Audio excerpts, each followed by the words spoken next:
Operation Smile เป็นปฏิบัติการส่งยิ้มหรือว่าทำให้ผู้คนสามารถยิ้มได้อีกครั้งหนึ่งในชีวิตเพราะว่าปัญหาปากแหว่งเพดานโหวมีทั่วโลกครับและบัดนี้ Operation Smile มาเมืองไทยแล้วเพราะว่ามีคนที่มีปัญหาเรื่องปากแหว่งเพดานโหวนี่จำนวนไม่น้อยทีเดียวแล้วก็เป็นปฏิบัติการที่น่าประทับใจอย่างยิ่งเพราะว่าทั่วโลกนี่ช่วยมาแล้วไม่ต่ำกว่า 200,000 คนเมืองไทยมีหลายพันคนแล้วก็ยังไม่รู้ว่ามีจำนวนของเด็กที่ต้องการความช่วยเหลือผ่าตัดให้ปกติได้เนี่ยมีกี่พันคนคราวนี้ดร.วิลเลียมแมกกีซึ่งเป็นนายแพทย์ผู้เชี่ยวชาญด้านนี้โดยเฉพาะแล้วก็เป็นคนก่อตั้ง Operation Smile ทั่วโลกเพื่อที่จะช่วยเหลือเด็กที่มีปัญหาเหล่านี้ให้กลับมามีชีวิตปกติเหมือนคนอื่นเมืองไทยกำลังเกิดขึ้นครับเพราะว่า CEO ของ d-Tech คุณจอห์นอับดุลลาห์กำลังเป็นแกนสำคัญในการระดมเอกชน CEO ระดับนำของประเทศไทยมาร่วมกันเพื่อวางแผน 5 ปีเพื่อที่จะให้จำนวนเด็กที่ต้องการความช่วยเหลือผ่าตัดปากแหว่งเพดานโหวนี้ให้ไม่มีปัญหาโดยเฉพาะจำนวนที่มีอยู่ปัจจุบันและยังติดค้างอยู่คิวยาวขนาดไหนภายใน 5 ปีข้างหน้าจะให้จบสิ้นไปฟังครับว่าคุณหมอแมกกีและจอห์นอับดุลลาห์นั้นมีความฝันที่จะช่วยแก้ปัญหานี้ให้คนที่มีปัญหาทั้งในไทยและทั่วโลกสามารถกลับมายิ้มอย่างภูมิใจและดีใจนี่คือการช่วยเหลือมนุษยชาติที่จะทำให้รอยยิ้มซึ่งเป็นของคนไทยโดยธรรมชาตินั้นกลับมาสู่ความเป็นธรรมชาติอีกครั้งหนึ่งครับDr. McGee, you're in Thailand for Operation Smile. What does smile mean to you? You know, I think it's what Mother Teresa said a lot of times, a smile is the beginning of love. Mm-hmm. And if we begin to smile at one another naturally, we'll begin to love one another naturally. And I think that ever since the beginning, I've realized that within medicine, we're in a unique profession. Mm-hmm. And love is a funny word because, you know, we're okay using it in poetry or maybe singing it in songs. Yes. But to use it in our everyday lives, it gets a little bit tougher. Mm-hmm.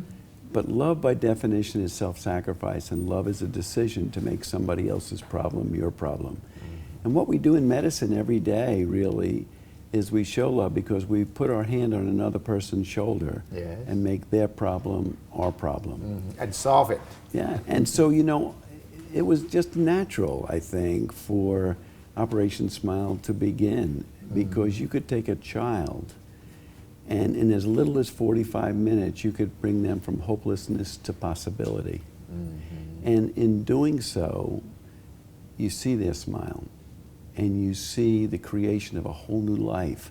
So the symbolism of that metaphor of the before and after really says involvement can create change. And it's the power of that metaphor, I think, that's the power of Operation Smile. And your service in helping poor children to solve their facial deformities has become a worldwide campaign.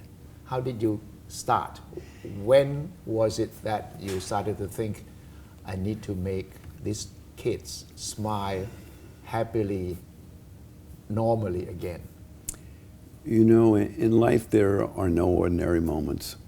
And most of us don't ever really recognize the most significant moments of our lives when they're happening. And I think that in 1982, my wife and I had the privilege of 5 wonderful kids. The oldest was 13, the youngest was about 7 at the time. And I was in practice after getting my dental degree, medical degree. My wife had a pediatric nursing degree and a master's in clinical social work, another master's in human development. And we were given an opportunity to use those talents to go to the Philippines to take care of kids with clefts. I wish that I could tell you that it was for pure motives that I went, but I'd be lying to you. It was out of some... I wanted to get better. And this was a great opportunity. To get better in what way? Fix a child's face. And Okay. so I was a young plastic surgeon. I'm still a young plastic surgeon. And I wanted to go there and do as many as I could so that I could be better at it. It wasn't for any great altruistic reason or anything. My wife was a lot more altruistic about it than I was, and she... You didn't know, get the chance to practice this in America, so you went to the Philippines Do because you there know- were cases. That's right. There was in any program in the United States or in Europe, the trainees do very, very little by themselves. Very little. So all of a sudden, you know, I was given this opportunity to go to Naga City in the Philippines and really landing in Manila, 12 time zones away, 6:30 one morning with a musty smell of a tropical country, and all of a sudden going over a canal and seeing a couple of women cleaning vegetables in stagnant water that they would later feed to their kids. And I thought, man, that's bad. And yet, minutes later, I was in a 5-star hotel. And Yes. then we went down to Legazpi, Mayon volcano, one of the most perfect volcanic peaks in the world. It was beautiful. If I would have come back to the States just doing that, somebody said, well, what's a developing country like? I would have said it's beautiful. Well, what about the poverty? There's poverty everywhere. But what we had the privilege of seeing were 300 kids that came at us. And every one of those kids with a gaping hole in the lip and roof of their mouth, they couldn't eat, they couldn't Where did speak you an see the intelligible children? word. Where do you see them? 300 children? 300 kids with in the Camarine Sore Hospital in Naga City in the Philippines. us? Who took you there? We were with another group out of Houston, Texas, and I had been given the opportunity to join that group for this 2-week trip. But we could only take care of 40 of those 200 or 300 kids and watched over 250 get sent away without anything. Right. And it was that moment, I think, that really changed the course and the direction of our life, our values, and I believe our purpose in life. There was a lady who came up to us with a ripe basket of bananas cradled in her arms, her daughter at her side, maybe 8 years old, with a big hole in her lip. And she said, I want to give you these bananas as a gift. It's the only thing I have to give you, but it's a gift for trying to take care of my daughter. And we knew that there was no next year. We knew nobody was coming back. There was nobody that could take care of those kids. And here this poor lady has tears coming down her cheeks. We have tears coming down our cheeks. Yep. And all we could say is maybe next year, but we knew there was no next year. And I think it was that moment of the realization that reason can lead to conclusions, but it's emotion that leads to action. And my wife and I said, why don't we just get a group of our friends? We'll come back, we'll take care of those 250 kids, the world will be wonderful, our guilt will be gone, we'll go back to our lives as usual. And that is exactly how Operation Smile began. Out of spur of the moment emotion. would you say? Exactly. And you wanted to help them. Yeah, it And just you didn't want seem to, right. You didn't want to disappoint them. Yeah. And you didn't want to lie to them that you might come back next Yeah. year, right? There was nothing right about not coming back. It was almost like, how could we ever leave those kids there, abandoned, when we know how to solve their problem? Did the woman ask you for help? No. She just said, thank you for trying to take care of my daughter. And she didn't know you could help her kids? It was just as pure as that. It was unbelievable. And so we ended up going back the next year and turning away another 250 kids. And for you as a surgeon, it is a very easy thing to fix. I've done probably 10,000 cleft lips and palates now in my life. And, you know, I wouldn't say it's easy, but after a while, if you do enough of anything, you're going to... How long does it take you to do it? As little as 45 minutes. And I think that it gives you an opportunity, that the technical aspect of it gives you an opportunity to meet wonderful people everywhere. Yes. And the world is filled with beautiful people, filled with beautiful people. It's not like you see on the nightly news where everything is evil. You know, I've been traveling the world for 32 years. I've hardly met any evil people. There's beautiful people in every culture, every creed, every religion.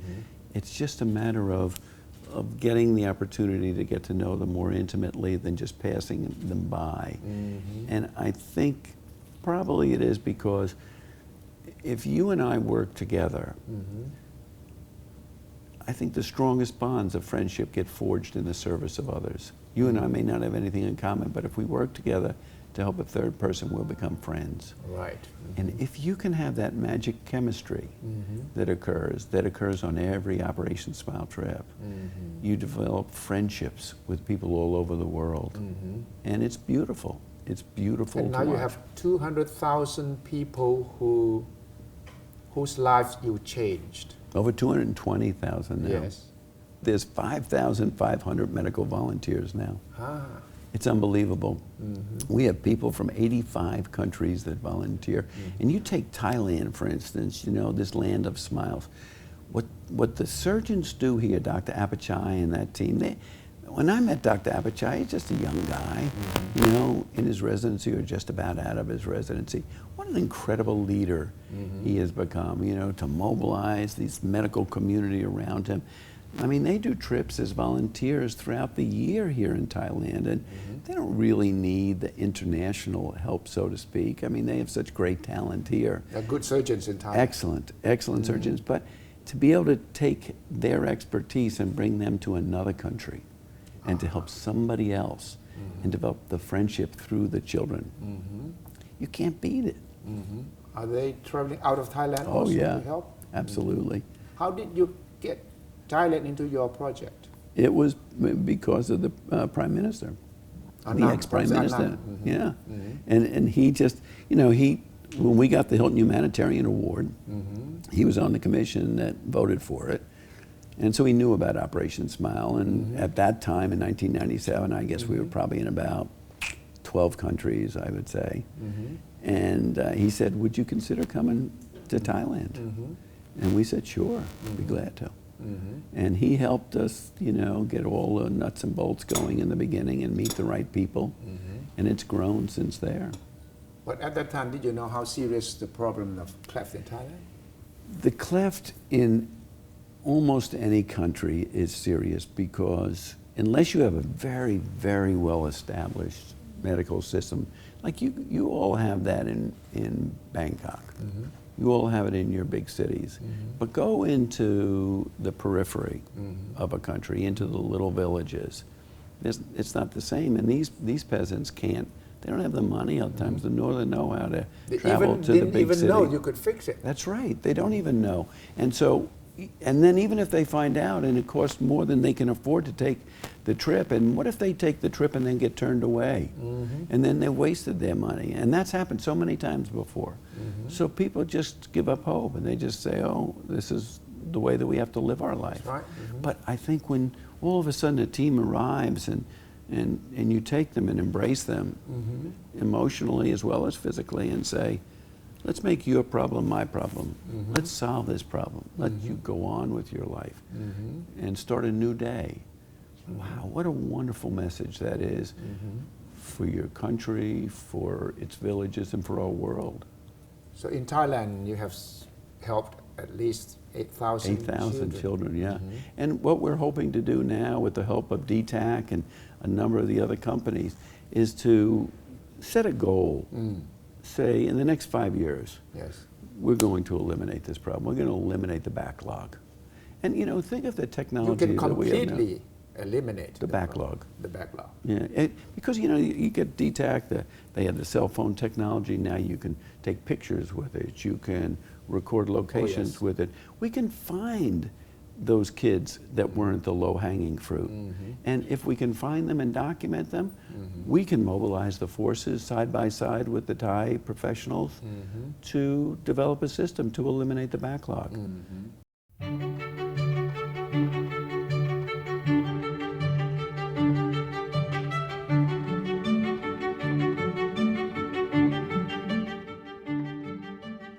John, Operation Smile.